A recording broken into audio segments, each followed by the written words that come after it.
Let's finally drop the new engine into my Corvette. So everything's ready to go. No more nonsense. It's going in. So I've got the clutch ready. It's suspended on the right crane, the one that can reach all the way, or the cherry picker. And then we're going to line it up with the bell housing, and hopefully the dowel pins slide in easily and we can tighten up those bolts. And then take the bottom part. Nice and slow.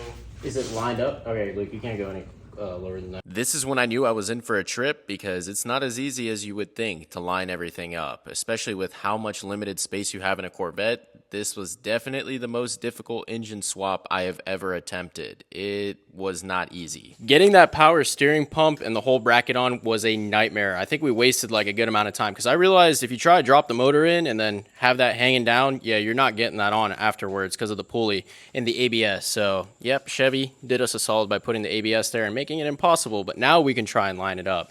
And I hope we get it this time. It is so hard to get the angle right here with the clutch and getting it into the input shaft. So it has to slide in perfectly, or else it's going to get bound up and you're going to ruin stuff and it just won't fit. So we're trying to figure that out. It is like the most frustrating thing to try and angle it right, because you're not working with much room. Yeah, keep pushing. Right.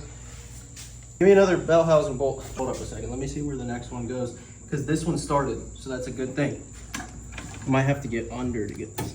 And the engine, clutch, transmission, and input shaft are all lined up. So the bell housing bolts are in, about half of them. There's actually 2 left. I've got 4 in. I'll get the rest in once I get the motor mounts, but I had to completely drop the front cradle.